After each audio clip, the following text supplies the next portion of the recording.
8절 말씀입니다. 로마서는 16장으로 되어 있습니다. 1장부터 11장까지가 교리에 해당되는 내용이라면 12장부터 16장까지는 삶에 대한, 생활에 관한 말씀입니다. 교리와 삶이 균형을 이루어야 한다는 것을 보여주고 있고, 하나님의 은혜를 받은 성도들은 그 은혜를 따라 믿음의 삶을 살아가는 것이 당연하다는 것을 보여주는 본문이라고 하겠습니다. 오늘 1절을 이렇게 시작하죠. 그러므로 형제들아. 그러므로 형제들아는 8장의 결론을 이어받아서 그러므로 형제들아 이렇게 연결이 된다고 볼 수 있습니다. 내가 하나님의 모든 자비하심으로 너희를 권하노니. 형제들아라고 하는 것은 사도 바울이 그리스도 안에서 로마 교회의 성도들을 가리켜 사용하는 표현이고, 로마 교회 안에 있는 성도들이 다양한 사람들로 구성되어 있지 않습니까? 크게는 유대인과 이방인들로 구성되어 있는데, 이 모든 사람들이 다 주님 안에서 한 형제라는 의미를 담고 있습니다. 내가 하나님의 모든 자비하심으로 너희를 권하노니라는 말은 바울이 마음을 담아서 강력하게 그들이 믿음의 삶을 살 것을 촉구하는 표현이라고 하겠습니다. 해도 되고 안 해도 되는 것이 아니라 정말 하나님의 은혜로 의롭다함을 받았다면 우리는 그 은혜에 합당한 삶을 꼭 살아야 합니다. 그런 뜻이라고 하겠습니다. 1절의 말씀은 우리가 많이 암송하고 있는 말씀이고 또 잘 알고 있는 말씀입니다. 너희 몸을 하나님이 기뻐하시는 거룩한 산 제물로 드리라. 이는 너희가 드릴 영적 예배니라. 은혜 받은 성도들은 어떤 삶을 살아야 하는가? 하나님이 기뻐하시는 삶을 살아야 한다는 겁니다. 우리가 주님의 부르심을 받은 목적은 하나님을 기쁘시게 하기 위해서죠. 이것이 우리의 최고의 목적입니다. 정말 은혜 받고 구원받은 성도라면 하나님께서 내게 베푸신 은혜가 얼마나 크다는 것을 알고, 또 하나님께서 우리에게 원하시는 삶이 무엇인지를 잘 알게 되죠. 그것은 곧 하나님이 기뻐하시는 삶입니다. 하나님이 기뻐하시는 삶을 어떻게 살아야 한다고 말합니까? 너희 몸이라는 것은 우리의 삶 전체를 가리키는 거죠. 우리의 삶 전체를 하나님께서 기뻐하시는 거룩한 산 제물로 드리라. 이스라엘 백성들이 하나님께 희생 제물을 드릴 때 흠이 없는 제물을 드립니다. 흠이 있거나 문제가 있는 제물이 아니라 가장 좋은 제물을 하나님 앞에 드리지 않습니까? 예수 그리스도께서 우리를 값을 주고 사셨기 때문에 우리 삶을 하나님 앞에 온전히 드려야 한다는 것입니다. 살아있는 거룩한 제물로 우리 자신을 드려야 한다. 하나님을 기쁘시게 한다는 것은 곧 나를 하나님께 드리는 삶이죠. 나는 내 것이 아니라 하나님의 것으로서 하나님이 기뻐하시는 일에 내 삶 전체를 드리는 것. 이것이 하나님이 원하시는 삶입니다. 그저 내 삶의 일부를 하나님 앞에 서비스하는 것이 아니죠. 믿음의 삶이란 전적으로 내 삶의 중심이 바뀌는 것이고 주인이 바뀌는 것이고 목적이 바뀌는 겁니다. 우리가 처음 교회를 나올 때는 내가 필요해서, 또 내가 하나님이 정말 필요하니까 내게 도움을 줄 수 있을 것 같아서 교회를 나오게 됩니다. 하지만 은혜를 받고 하나님이 어떤 분이신지 알고 믿음이 우리 안에 생겨서 믿음이 제대로 들어가게 되면 그게 아니구나. 내 삶 전체를 하나님께 드리는 것이 진짜 믿음의 삶이구나라는 것을 깨닫게 되지 않습니까? 우리는 세상을 살아가면서 계산적인 삶을 살죠. 그리고 그 삶의 중심에는 항상 내가 내 삶의 주인인 삶입니다. 내가 가장 중요하죠. 무엇이 내게 이익이 되는가, 또 유익이 되는가를 따져서 유익이 되면 적극적으로 우리가 참여하고 유익이 되지 않으면 조금 뒤로 물러나게 됩니다. 어떨 때는 10%, 어떨 때는 30%, 어떨 때는 50% 이렇게 우리가 계산을 하면서 행동을 하게 되는데 믿음이란 그래서는 안 된다는 거죠. 주님이 우리를 피로 사셨기 때문에 우리 전체를 하나님 앞에 들어야 한다. 다르게 말하면 하나님이 원하시는 대로 우리가 살아야 한다는 것이죠. 그리고 그 결론에는 어떤 믿음이 우리에게 또 있느냐면 이렇게 하나님께 내 삶 전체를 드리면 하나님께서 나를 책임져 주시고 오히려 내 삶을 더 복되게 하신다. 그것이 진짜 사람답게 사는 것이고 우리가 인생을 가장 잘 사는 길이다라는 믿음이 그리스도인들에게는 있습니다.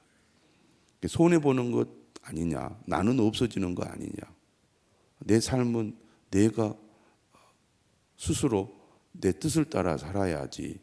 기본적으로 우리는 그렇게 생각하지만 그것이 결국 우리에게 진정한 유익이고 복이 되는 것이 아니라는 거죠.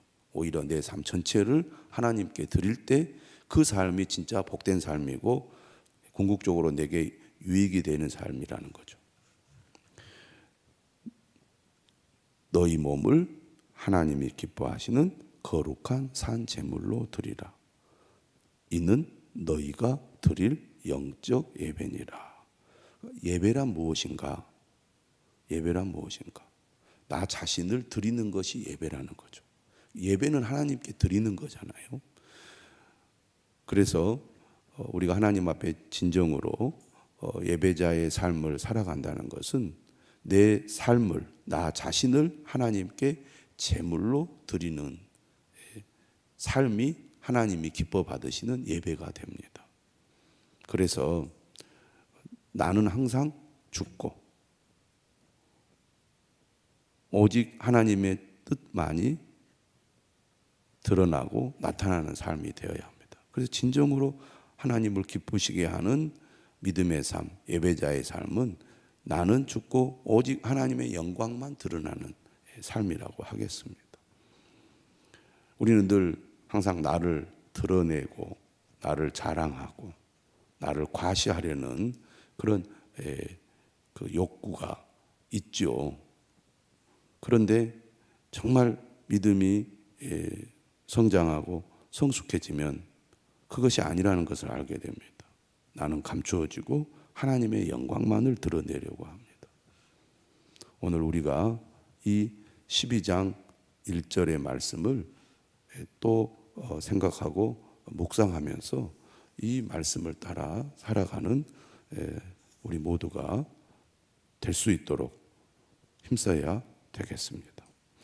매일 성경은 이렇게 설명했어요. 너희가 드릴 영적 예배니라는 이 영적이라는 말은 합당한이라는 말로 해석할 수 있다고 그렇게 설명을 해 두었습니다. 2절은 이렇게 얘기하죠. 너희는 이 세대를 본받지 말고 오직 마음을 새롭게 함으로 변화를 받아 하나님의 선하시고 기뻐하시고 온전하신 뜻이 무엇인지 분별하도록 하라. 우리의 몸을 하나님이 기뻐하시는 거룩한 산 제물로 드리라고 했잖아요. 그러면 우리가 드려야 할 거룩한 산 제물은 어떤 상태에 있는 제물인가라고 할 때 2절을 우리가 얘기할 수 있겠습니다. 죄인은 이 세대를 따라 살아가는 삶이죠. 상실한 마음으로 마음에 하나님 두기를 싫어하는 삶을 살아가는 사람들입니다. 그런데 하나님의 은혜로 예수 그리스도 안에서 의롭다함을 받은 사람들은 더 이상 이 세대를 본받지 않아야 한다는 거죠. 그리고 오직 마음을 새롭게 함으로 변화를 받아야겠습니다. 오직 마음을 새롭게 함으로 변화를 받는 것은 누구를 통해서 가능하게 됩니까? 성령을 통해서 가능하게 되는 거죠. 그래서 우리의 삶의 방향이 완전히 달라지는 것입니다. 그리스도의 삶이란, 그리스도인의 삶이란 이 세대를 본받지 말고 오직 마음을 새롭게 함으로 변화를 받아서 하나님의 선하시고 기뻐하시고 온전하신 뜻을 늘 분별하며 사는 삶입니다. 그러니까 우리가 내 자신을 하나님 앞에 거룩한 산제물로 드린다는 것은 우리가 이 세상을 살아가면서 아무렇게나 막 살다가 그저 교회 와서 주일날 예배만 드린다고 그것이 하나님 앞에 잘 드리는 온전한 예배가 아니라 한 주간 우리가 세상을 살아가면서 하나님의 말씀을 따라서 살아가는 그 삶과 함께 드리는 예배가 진정한 예배라는 거죠. 물론 이러한 삶을 산다는 것은 결코 쉬운 일은 아닙니다. 그러나 우리가 월요일부터 토요일까지 하나님의 선하시고 기뻐하시고 온전하신 뜻을 늘 분별한 가운데 영적인 싸움을 싸우다가 주일에 하나님 앞에 우리 자신을 드려야 되지 않겠습니까? 또 우리가 일상생활에서 드리는 우리의 삶 자체가 하나님께 드리는 제물이 된다는 것입니다. 그리스도인은 어떻게 살아야 하는가? 그 삶의 가장 기본적인 원칙이 무엇인가라고 할 때 우리는 로마서 1장 2절의 말씀을 항상 기억해 둘 필요가 있겠습니다. 3절입니다. 내게 주신 은혜로 말미암아 너희 각 사람에게 말하노니 마땅히 생각할 그 이상의 생각을 품지 말고 오직 하나님께서 각 사람에게 나누어 주신 믿음의 분량대로 지혜롭게 생각하라. 우리가 한 몸에 많은 지체를 가졌으나 모든 지체가 같은 기능을 가진 것이 아니니 이와 같이 우리 많은 사람이 그리스도 안에서 한 몸이 되어 서로 지체가 되었느니라. 3절, 4절, 5절은 교회 공동체 안에서 그리스도인들이 어떤 삶을 살아야 할지에 대해서 말씀하고 있습니다. 구원받은 삶, 그리스도인의 삶의 가장 기본적인 삶의 자리는 바로 교회입니다. 교회가 중요하죠. 우리의 믿음은 공동체 안에서 시작이 되고 공동체 안에서 유지가 되고 공동체 안에서 성장하기 때문입니다. 그러므로 우리는 한 몸을 이루고 있다는 것을 항상 기억해야 되고 나 자신은 한 몸을 이루고 있는 지체라는 것을 기억해야 합니다. 교회를 몸으로 비유하고 있습니다. 우리는 이 사실을 항상 기억하면서 내가 한 몸을 이루고 있고 나는 그 몸을 이루고 있는 지체라는 사실을 우리가 항상 생각을 해야 되겠습니다. 그러면 우리는 빨리 이해할 수가 있어요. 몸은 결코 분리될 수가 없습니다. 그리고 몸은 따로따로 놀지 않습니다. 각 지체들은 몸 전체를 위해서 배려하고 봉사하는 시스템으로 몸이 움직이게 되어 있습니다. 아무리 내가 지체 가운데 하나가 마음에 안 든다고 그것을 함부로 하지 않습니다. 오히려 약할수록 보호하려는 태도를 보이죠. 손을 보더라도 손은 그 역할을 충실히 하면서 몸 전체를 돕는 일을 합니다. 그럴 때 몸 전체가 편안하고 몸에 속해 있는 지체들이 또 편안하게 된 거예요. 이걸 생각한다면 우리는 어떻게 해야 됩니까? 공동체를 위해서 각 지체로서 봉사하고 배려해야 될 것이고, 자기의 역할을 충실히 감당하는 가운데 서로 조화를 이루기 위해서 노력을 해야 한다는 거죠. 그래서 다시 3절로 가보면 너희 각 사람에게 말한다고 했습니다. 한 사람 한 사람, 지체들 각자가 중요한 존재로서 자신이 어떻게 해야 될지를 알아야 된다는 얘기죠. 마땅히 생각할 그 이상의 생각을 품지 말고, 그러니까 내게 주어진 역할이나 또 내가 해야 될 일을 충실하게 잘할 뿐만 아니라 다른 지체들을 돕고 세우는 역할을 해야 된다는 거죠. 조화를 이루지 못하거나 갈등을 일으켜서 몸 전체를 불안하게 하거나 불편하게 하거나 몸 전체를 좋지 않은 방향으로 가게 해서는 안 된다는 거죠. 그러니까 뭐라고 말하냐면 마땅히 생각할 그 이상의 생각을 품지 말고 라는 것은 항상 우리가 어떻게 해야 됩니까? 겸손한 마음으로 우리가 주님을 섬기고 교회를 섬겨야 되겠죠. 교회를 봉사할 때 우리가 열심히 자신이 맡겨진 일을 해야 되는 것이 첫 번째입니다. 그 다음에는 뭡니까? 다른 사람들과 잘 조화를 이루어야 됩니다. 화합하고 화목한 관계를 맺는 것이 매우 중요하다는 거죠. 그래서 하나님께서 각 사람에게 나누어 주신 믿음의 분량대로 지혜롭게 생각하라고 말하고 있습니다.